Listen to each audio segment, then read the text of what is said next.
خیر، امروز هم با کامنت در خدمت شما هستیم و امیدواریم فرصت همراهی با ما رو داشته باشید.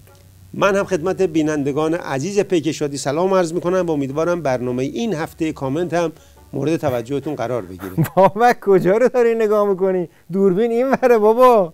کامنت این هفته غیر مستقیم. الان اصلا غیر مستقیم موده.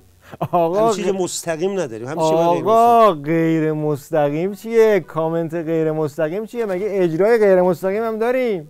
میباشه این تیکش دیگه با مستقیم باشه. البته اول آخرش مستقیمه، وسطش غیر مستقیم. وسط 40 دقیقه غیر ولی اول آخرش مستقیمه. ببین داریم 3 جورش هم داریم. نگاه کن.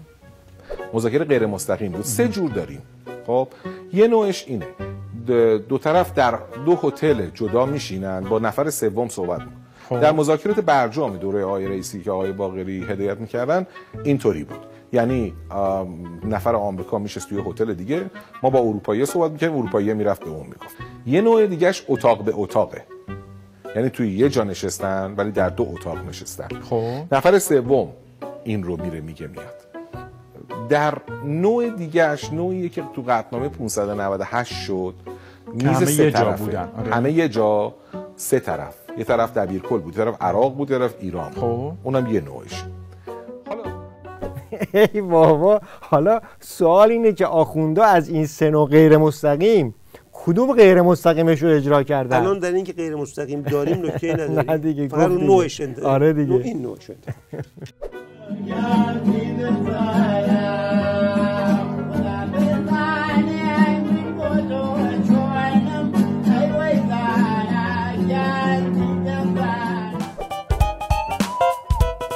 ولی بابک حالا اینکه غیر مستقیم بوده مذاکره، مستقیم بوده، هرچی بوده، ولی قبول داری که مثبت و سازنده بوده و معلوم شد که نظام ولایت فقیه بنبست نداره. اینها ببین اینم داره میگه بنبست نداره.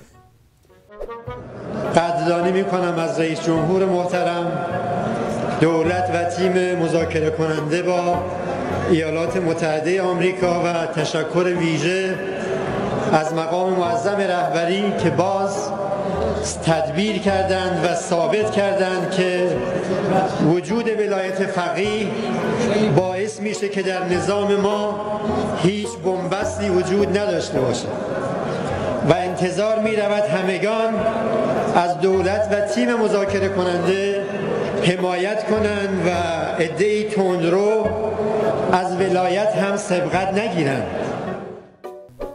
از این حرفا که بگذاریم، گفتش مذاکرات مثبت سازنده و این یکی هم که برگشت گفت اصلا بنبست نداریم. میخوام یه شمه کوچیکی از این مذاکرات مثبت سازنده و این نداشتن بنبست رو در استبل ولایت به شما نشون بدم. ای ملت، لحظه حساسیه، مراقب باشید. ای ملت، اون چی که در اتفاق میفته من نمیخوام بگم نباید بشود، شاید ناچاریم باید بشود، ولی دوست و دشمن رو تشخیص بدین. فریاد نزن، ما اطلاعی نداریم. ملت بدانید مجلس هیچ اطلاعی از این مذاکرات ندارد. همین آقای قشقاوی به من گفت من عضو کمیته هسته‌ای ام ولی هیچ اطلاعی ندارم. ای بابا، این کدوم قشقاوی رو داره میگه که خبر نداشت؟ قشقاوی که خودش ماله دستش گرفته داره ماله کشی میکنه. آن چیزی که جناب آقای کوچیکزاده پیروز از من پرسیدن، خب هنوز مذاکره شروع نشده بود. گفتم من در جریان جزئیات نیستم و من بعید میدونم مجلس یا کمیسیون چه تا الان چه در آینده درخواست کرده باشه از تیم مذاکره کننده بیاد توضیح بده و تیم ابا بکنه.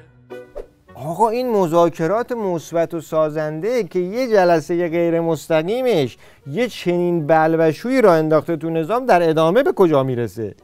حالا اینا که چیزی نیست. این حسن قش و کوچک گفت که یه چند سالی دارن توی مجلس میچنن.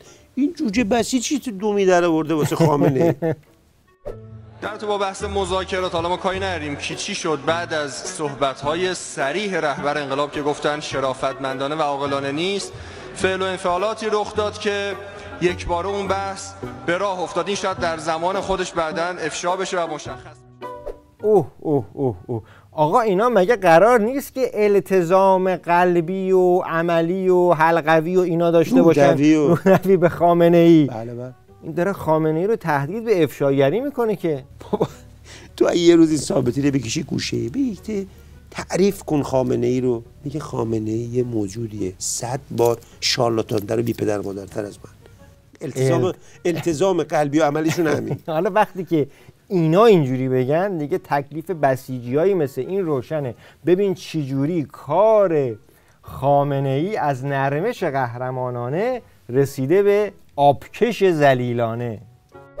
جمهوری اسلامی جان، میدونی مشکل من و تو از کجا شروع شد؟ وقتی نفهمیدی چه کاری و تو چه زمانی انجام بدی. مثل کی؟ مثال برات میزنم. الان که جان محو نشدن یک کشور مسلمان مظلوم از این کره خاکی باید برات مهم باشه، به فکر مذاکره غیر مستقیم با آمریکا توی عمانی.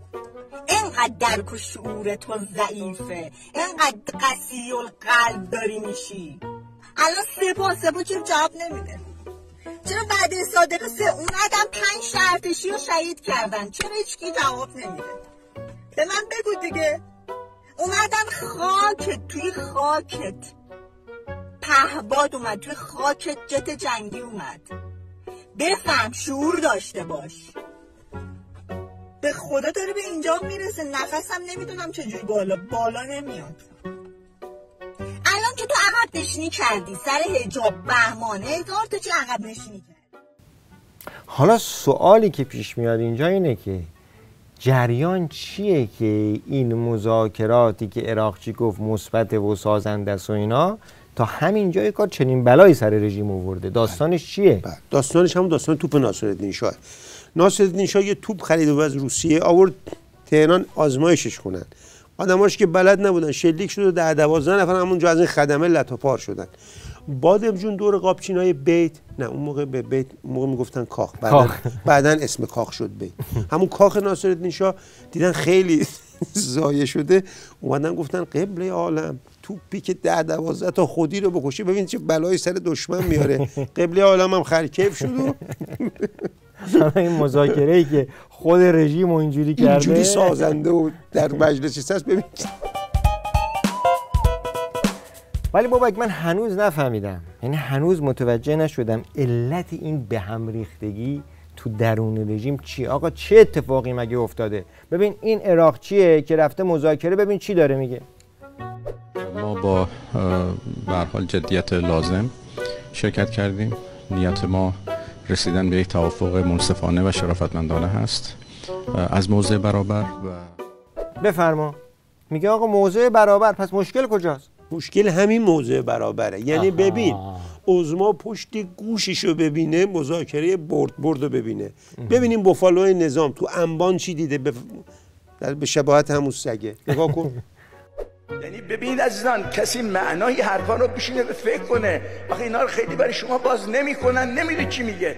تسهیلات متقارن و غیر متقارن که این تسهیلات غیر متقارن حتی یه قبض کلت رو هم میگیره، یه تفنگ رو هم میگیره. حق ایجاد هیچ گونه تسهیلات متقارن و غیر متقارن نداری. حالا تو ممکنه بگی این بوفالو چیزی حالیش نیست. کارشناس و تئوریسینش ببین چی میگه. زمانی موفق خواهند شد که بتونند ایران رو کاملا تجزیه و مدل لیبی، اصلا ترامپ رسما میگه مدل لیبی چی بود؟ مدل لیبی این بود که اومدن به سرهنگ قذافی گفتند آقا بیا مذاکره کن. 2 چیز رو از سرهنگ قذافی گرفتن، سیستم چیزش اتمی شد، امکان تکنولوژی اتمی شد و سیستم موشکی شد. این 2 تا رو که ازش گرفتند او عملا خلع سلاح شد. بعد به بهانه یک شورش توی منطقه لیبی ورود کردن.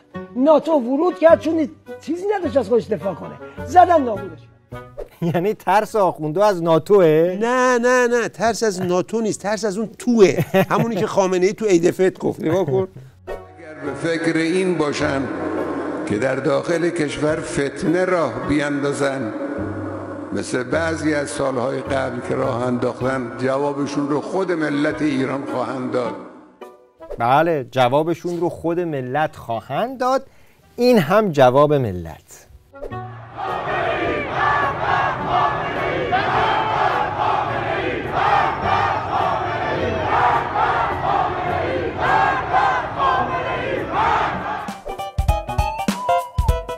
حالا بعد از همه این حرفا ما بالاخره نفهمیدیم که دستاورد مادی رژیم تو جریان این مذاکرات چی بوده؟ دستاورد داشته، خیلی دستاورد گران قیمتی. یعنی نیابتی ها اینا همه برقرار، بالاتر، موشک و پهپاد و بالاتر، بمب اتم گفتن داشته باش بالاتر. دیگه بالاتر. خب عذابت ندم. یک عدد دستاورد عبارت از یک عدد خودنویس مطلع به قیمت $15,000 که به واسطه دست چسبناک غریب آبادی رفته تو جیبش. آها، خب اونو که بعد من گفتن تکذیب کردن که تکذیبشون اینجوری بود. گفت نمیدونم ما چرا هر مذاکره میریم میگن چیزایی که گم میشه دست دیپلمات‌های شماست. عجیب، دست دیپلمات‌های من پیدا میشه. تو جیبش پیدا میشه. ولی پیدا. گفته بودن که این کار دشمنای نظامی که اونجا حضور داشتن تو مذاکرات و این خودنویسو کردن تو جیب. درست میگن. چون سرگرم مذاکرات غیر مستقیم و مستقیم و غیر مستقیم و مستقیم بودن، چون چند بار عوض شد. دشمنای نظام بعد خودنویسو گذاشتن تو جیب غریبا.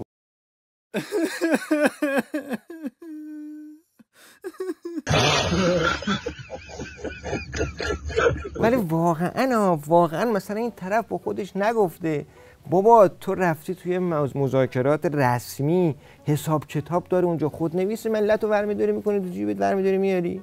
چرا این فکر رو کرده؟ گفته بابا ما تو ایران دکل میذاریم تو جیبمون، کسی نمیفهمه. این که خودنویسه. فکر کنم همه جای ایران آخوندیه. بعد حالا تاثیر این کار چی بوده توی مذاکرات؟ بله، طرف مقابل گفته ما میخوایم این اتمی اینا راستی آزمایی کنیم، اینا خودنویس جلوی چشمون دو دره میکنن. اینجا که خودنویسو برمی‌داره ببین تو سایتاش چیکار داره میکنه. زیر کوب ببین چیکار. از شما بینندگان عزیز و همراهان گرامی متشکریم به خاطر همراهیتون با این برنامه و تا دیدار بعد با شما خداحافظی میکنیم. شاد و پیروز و سرفراز باشید. آخرش مستقیم رفتی دیگه. آخرش مستقیم. آخرش دیگه مستقیم خداحافظی. نه یه سلام علیک مستقیم. نه خداحافظی و سلام علیک مستقیم. خدا نگهدار.